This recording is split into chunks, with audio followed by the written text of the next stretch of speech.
పెద్దలందరికీ నమస్సులు, పిల్లలు ఉంటే ఆశీస్సులు. ఏండ్లు అయిపోయింది, మనుషులు గుర్తు దొరకని పరిస్థితిలో ఉండిపోయినారు. మరి ఇప్పుడు మంచిగా వచ్చి మన వాళ్ళు ఏదో రన్సర్ గెలుచుకొని పోతే చెప్పాలంటే ఇక్కడ కొంత ముగ్గురు నలుగురు తప్ప మిగిలిన ఎవరు మాకు గుర్తే లేరు. అట్లాంటి పరిస్థితి ఆయన అందుకు గుర్తుపెట్టుకొని అంటే అందరూ కూడా మాకు మంచిగా ఆహ్వానించారు. వాళ్లకు నమస్సులు. ఇక్కడ పిల్లలు ఎవరు అంతా పెద్దోళ్ళే ఉన్నారు. మరి ఇక్కడ వచ్చేందుకు చాలా సంతోషమైంది. మరి నా జీవితంలో గురించి కొంచెం చెప్తాను. నా జీవితంలో నేను ఏది కోరలేదు, కానీ అవంతకవే ఏదో దేవుడు తోసేసినట్టుగా వచ్చేసినాయి.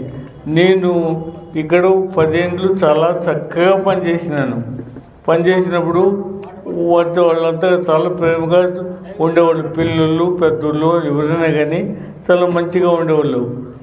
అప్పుడు నేను రోజు స్కూల్ అయిపోతానే మధ్యాహ్నం ఇంటికి పోయి భోంచేసి మళ్ళీ వచ్చేవాడిని.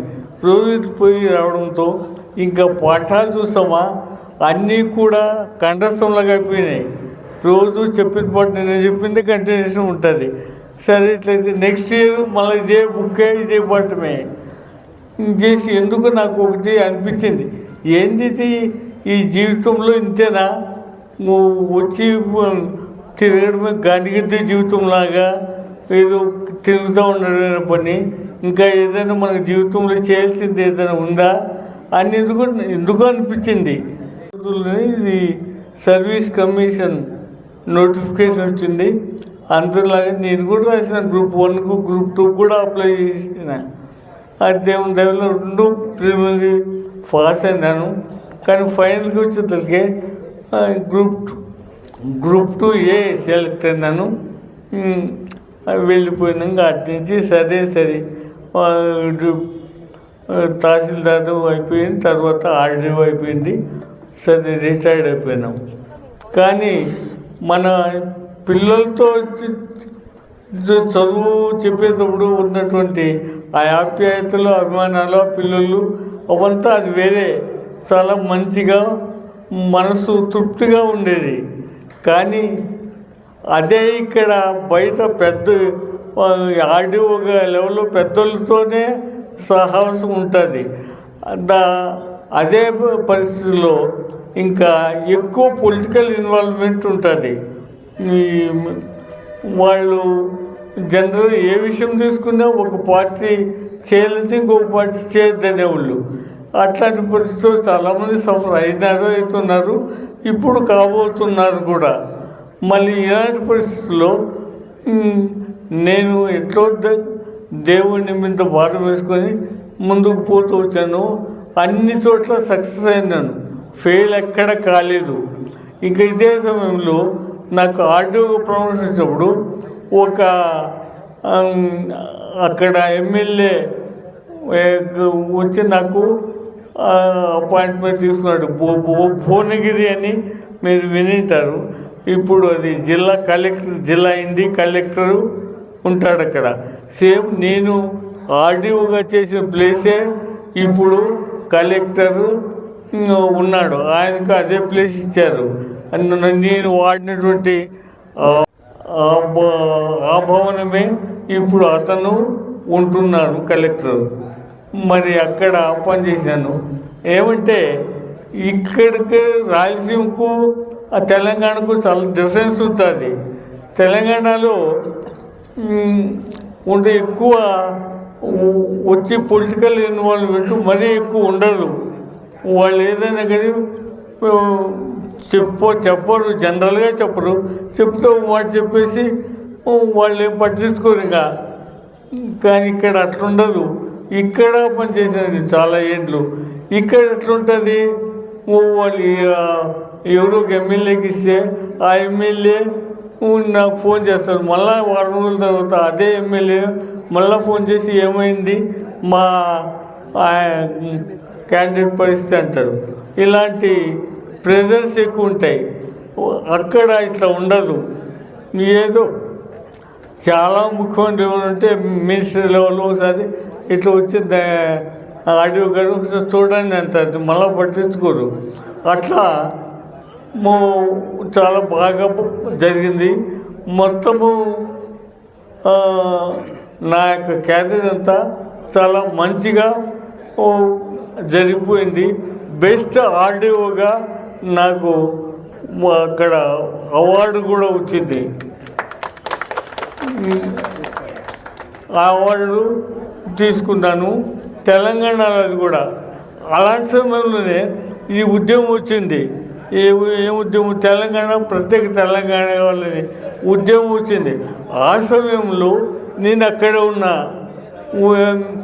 వాళ్ళంతా అక్కడ ఎమ్మెల్యే టీఆర్ఎస్, ఆయన ఎక్కడికి నన్ను ఏదో ఒకటిగా చేసి నన్ను లాగల్లా చూస్తున్నాడు. కాంగ్రెస్ వాళ్ళు ఉన్నారు, వాళ్ళు మంచిగా మనకు అనుకూలంగానే ఉన్నారు. ఇప్పుడు ఆ టీఆర్ఎస్ ఎమ్మెల్యేలు నాకు కొంచెం ఇబ్బంది పెట్టాలి ట్రై చేసినా వాళ్ళ చేత కాలేదు, ఏమో చేయలేకుండా పోయినారు. సరే, మంచిగానే నా యొక్క జీవితము సాగిస్తున్నాను. అక్కడ నుంచి నేను తెలంగాణ స్టేట్లోనే ఉంటూ రిటైర్డ్ అయినా. రిటైర్డ్ అయితే అప్పుడు నేను అక్కడే చాలా వరకు ఉన్నాను కాబట్టి అక్కడే సెటిల్ అయ్యే పరిస్థితి వచ్చింది. సెటిల్ అయిపోయినాను చెప్పాలంటే. మరి ఏమో ఇక్కడ కోవిడ్ వచ్చినప్పుడు, కోవిడ్ సమయంలో నా ఫ్యామిలీ కూడా డిస్టర్బ్ చేయదలుచుకోలేదు యాక్చువల్. అప్పుడు అలాంటి సమయంలో మా అబ్బాయి కోవిడ్ వచ్చింది, ఎట్లా ఉంటారు పరిస్థితి, ఏమో మీరు వచ్చేసేయండి మళ్ళా చూసుకుందామంటే లాగ్ చేసుకొని వచ్చేసాము ఇంట్లో. అంతే, ఇక్కడ వచ్చి ఇక్కడ ఉండిపోయినాము. తర్వాత ఏదో మా మనమరాలకు పుట్టపర్తి స్వామి దగ్గర రెసిడెన్షియల్ స్కూల్లో జాబ్ వచ్చింది. సరే, సీట్ వచ్చింది, అక్కడే చేర్చిన వైపుకు. మళ్ళీ సరే ఇంకేం ఆలోచన చేయకుండా మా కోడలు కూడా డాక్టర్గా అక్కడే స్వామి హాస్పిటల్లో వచ్చింది. మరి మంచిదే అనుకొని అక్కడ ఆమె చేరింది. ఇప్పుడు చాలా ప్రశాంతంగా ఉండాలి. నా జీవితం ప్రశాంతం జరిగిపోతూ ఉంది. ఇంకా ముందు కూడా జరగాలని ఆశిస్తూ, మళ్ళీ భగవంతుడు మనకు ఈ కదిరి నరసింహస్వామి ఆశీస్సులు ఎప్పుడూ ఉండాలా. నేనేమంటే ఒక చిన్నది, కదిరిలో ఉన్నప్పుడు మామూలుగా నరసింహస్వామికి ప్రతి శనివారం వెళ్ళేవాడిని. అలాంటి సమయంలో నాకు ఒకరోజు ఇక్కడ రాము అని ఒక ఆయన చనిపోయాడు. ఆ రాము జస్ట్ ఒకసారి ఏదైనా చేస్తే బాగుంది సార్ అన్నాడు. ఏం చేస్తామయ్యా అంటే, మనం ఆ పక్కన ఏదైనా చేసి ఒకరితో అట్లా ఏదైనా మనం 5 మంది 10 మంది చేపిస్తామంటే అంటే చెప్పిన. 5 మంది 10 మందితో కాదు, ఇది చేయాలంటే పెద్ద ఒక రకం మినీ ప్రాజెక్ట్ లాంటిది. సరే అని చెప్పని ఇప్పుడు అతన్ని ఫస్ట్ అతనితో చెప్పి అట్లనే కోనేరును స్టార్ట్ చేసాము. ఎట్లా చేసాము? ఒక్కొక్క ఊరు వాళ్ళు ఎంతమంది అన్నారని ఒక ఊరు వాళ్ళు ఒక్కొక్క రోజు చేయాలా చేసేటట్లు అట్లా చేసాము. ఒక్కొక్క ఊరు ఒక్కొక్క రోజు అని చెప్పి చేస్తే కరెక్ట్గా అన్ని ఊర్లు అయిపోలేక అన్ని ఊర్లతో పాటు మరి మన ఇది కోనేరు కూడా మొత్తం మట్టి ఎత్తేయడం అయిపోయింది. ఇంకా అలాంటి ఉంటే కొంతమంది వచ్చారు అభిమానులు, అంటే ఈ దేవుని. మళ్ళీ ఇంకోటి ఏదో సంథింగ్ మాకెవరికే వద్దు, నువ్వే చేసిపోవద్దని చెప్పి ఈ విధంగా చెప్పించి మొత్తం పూర్తి చేసి నీళ్ళు వదలుకున్నాము. అప్పుడు ఈశాన్యంలో బోర్ వేస్తే చక్కగా నీళ్లు పడ్డాయి. నీళ్లు పడితే మంచిగా కోనేరు నింపినాము. ఆ సంవత్సరం చాలా బాగా నీళ్ళు ఉన్నాయి. జరిగింది మన ఇది బ్రహ్మోత్సవాలు. మరి అప్పుడే అప్పుడే సరే అందరూ కలిసి తెప్పోత్సవం కూడా జరిపినాం. ఆ సంవత్సరమే అదే ఫస్ట్, అదే ఇంక తర్వాత లేదు. తెప్పోత్సవం జరగలేదు, జరపలేదు. ఎందుకంటే అక్కడ పరిస్థితి అట్లా అయిపోయింది. సరే, దట్టి నరసింహస్వామి పని చేయించినాడు అంటే అనుకున్నాను, కానీ ఎప్పుడు నాకై నేను ఏదో చేసినట్టు మాత్రం ఎత్తిపరచాలని అనుకోలేదు. ఈ విధంగా జరిగిపోయింది. మరి ఈ విధంగా అవకాశం ఇచ్చినటువంటి ఆ భగవంతుడికి, నరసింహస్వామికి నమస్సులు తెలియజేస్తూ, ఈ సభలు మీరందరూ కూడా మంచిగా సద్భావంతో ఇక్కడ సన్మానించి మరి అందరినీ ఇక్కడ పిలిపించేందుకు, ఇప్పుడు అందరినీ కూడా లాస్ట్ మూమెంట్లో ఉండే వాళ్ళు కూడా ఉన్నారు కొంతమంది.